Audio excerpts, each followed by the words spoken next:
Ya, pemirsa, tindakan kekerasan dalam rumah tangga kembali terjadi di Depok, Jawa Barat. Seorang suami yang sudah pisah rumah dengan istrinya sejak awal tahun menganiaya korban dengan senjata tajam. Perbuatan tersebut dilakukan terkait pengasuhan anak semata wayang keduanya.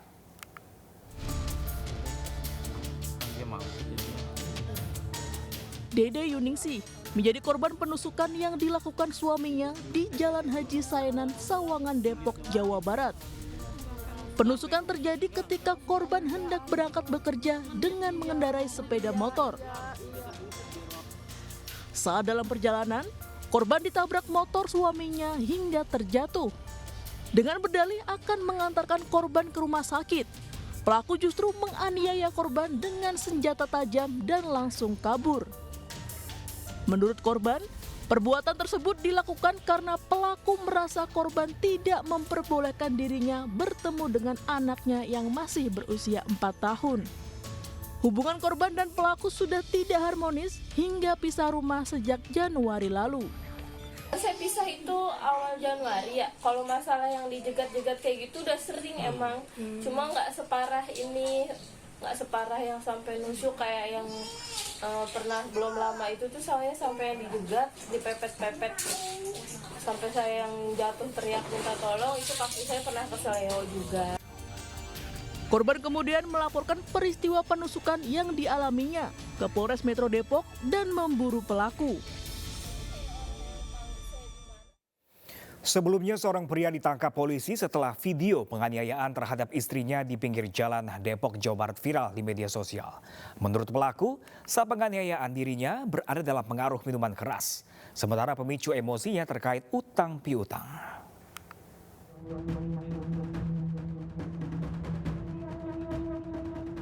Pria 33 tahun ini diciduk polisi setelah video penganiayaan terhadap istrinya viral di media sosial. Berdasarkan penelusuran polisi, peristiwa KDRT yang dilakukan Madun itu terjadi di Jalan Cilobak Raya, Depok, Jawa Barat dan direkam warga sekitar. Ironisnya, kekerasan terjadi di depan anaknya yang membuat histeris melihat perlakuan kasar ayahnya terhadap ibunya.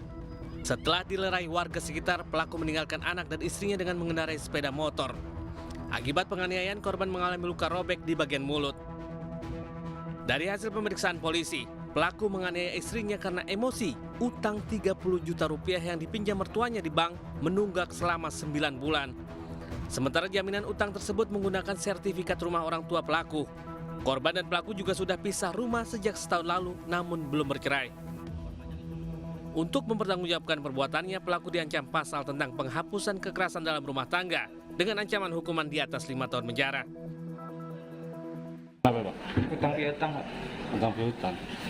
Yang punya utang siapa, Pak? Mertua. Mertua. Terus? Ya udah saya tagih. Ceritain utangnya besarnya berapa, digunakan untuk apa? Utangnya 30 juta untuk usaha furnitur lah. Kayak gitu. Terus? Ya karena Covid kan jadi nggak ada pemasukan Ngutangnya ke siapa, Pak? ke orang tua saya.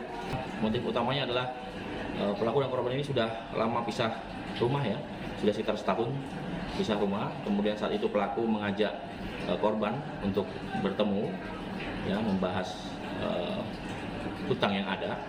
Kemudian setelah dijemput di kosan, si pelaku kemudian berbicara masalah mau mengajak makan dulu kepada korban. Korban tidak berkenan karena utamanya adalah untuk membahas masalah hutang yang harus segera dibayar. Sementara itu, Septiani yang masih trauma dengan perlakuan kasar suaminya mengaku, selain masalah utang, permintaannya untuk bercerai dari suaminya juga menjadi faktor pemicu pelaku berlaku kasar terhadapnya. Faktor lain apa, Mbak? Mungkin faktor lain suami Mbak emosi. karena tidak ingin diceraikan juga, Pak. Iya, dan ada masalah lah antara suami dan bapak saya. Sering nggak melakukan pemukulan kayak gini sebelumnya? Sebelumnya tidak pernah sampai seperti ini sih. Ya paling mulut aja. Iya, dari mulut aja. Korban pun menyerahkan proses hukum yang sedang berjalan kepada pihak kepolisian dan berharap pelaku mendapat ganjaran yang setimpal atas perbuatannya.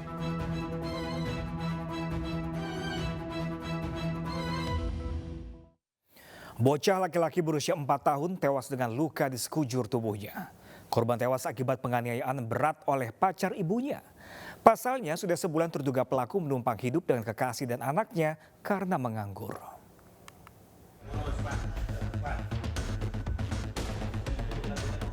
Warga Batu Ampar, Batam, Kepulauan Riau ini ditangkap atas dugaan penganiayaan berat terhadap bocah laki-laki berusia 4 tahun.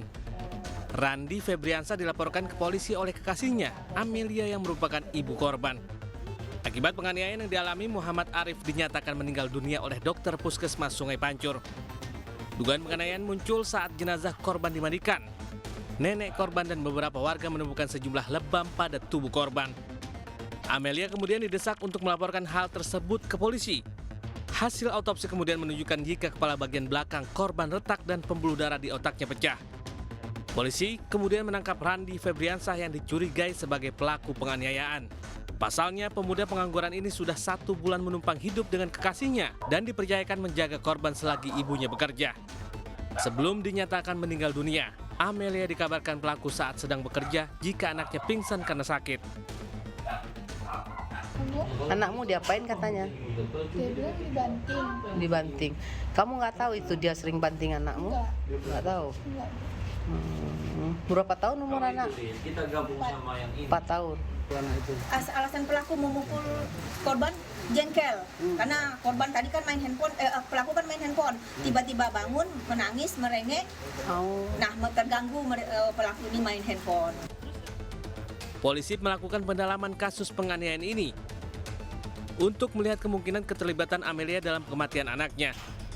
Sementara Randi dijerat pasal Undang-Undang Perlindungan Anak dengan ancaman maksimal 15 tahun penjara.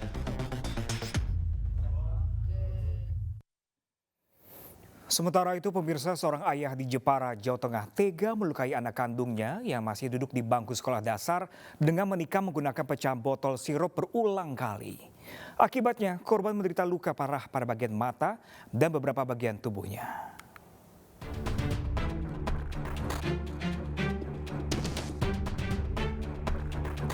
Pria 30 tahun warga Tulakan, Jepara, Jawa Tengah ini diikat kedua tangan dan kakinya oleh warga karena melakukan penganiayaan terhadap anak laki-lakinya yang masih berusia 10 tahun. Sementara korban segera dibawa ke rumah sakit untuk mendapatkan perawatan akibat luka tusukan.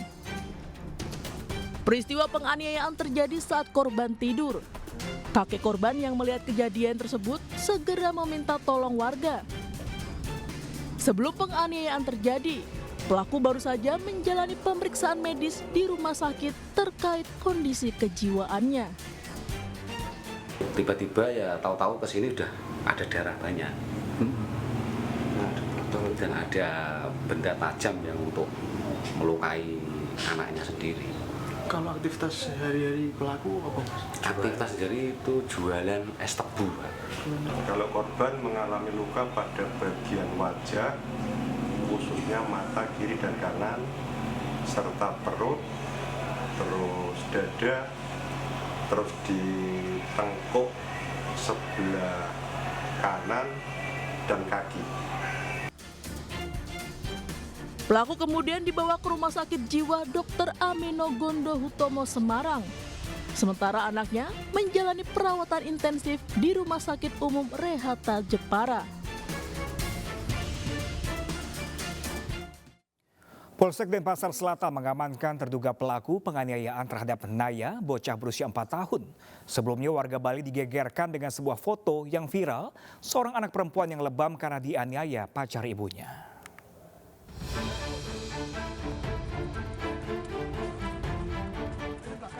Tim Opsnal Polsek Denpasar Selatan Bali menangkap pasangan kekasih Dwi Novita Murti alias Novi dan Yohanes Paulus Manik Putra alias Jo. Keduanya diduga pelaku utama penganiayaan dari seorang bocah berusia 4 tahun yang kini sudah diamankan warga dan petugas. Diketahui Novi adalah ibu kandung korban dan Jo adalah pacar ibunya. Korban ditemukan warga tergeletak di pinggir jalan di kawasan Sidakarya, Denpasar Selatan dalam kondisi penuh lebam. Tak sampai 1 kali 24 jam, kedua pelaku berhasil ditangkap polisi. Ini adalah pacar dari ibu kandung dari korban. Alasan dari keduanya melakukan perbuatan itu ya? Nah, ini sementara masih kita lakukan interogasi dan nanti nantinya kasus ini akan ditangani oleh unit PPA Polres Palembang. Sebelumnya penemuan bocah yang terlantar di kawasan Jalan Sidakarya Denpasar Selatan beredar luas di media sosial. Hingga akhirnya tim BPBD Kota Denpasar mengevakuasinya ke UGD RSUD Wangaya. Nah, ini ditemukan adanya patah ya, tulang paha dan atas, dan juga lubang di daerah kepala ya, dan juga ada bekas luka ya, bekas luka lama kayak di badan, di telinga, dan di. Korban kini mendapat perawatan dan rencananya akan menjalani penanganan patah tulang paha. Polisi pun tengah mendalami motif dari penganiayaan ini. Keluarga harusnya menjadi tempat paling aman, tempat di mana kita merasa terlindungi, bukan malah menjadi tempat mengakhiri hidup. Pemirsa, baru 5 bulan menjalani masa bebas bersyarat, residivis, perkosa tetangga. Realita akan segera kembali dengan informasi selengkapnya sesaat lagi, tetaplah bersama kami.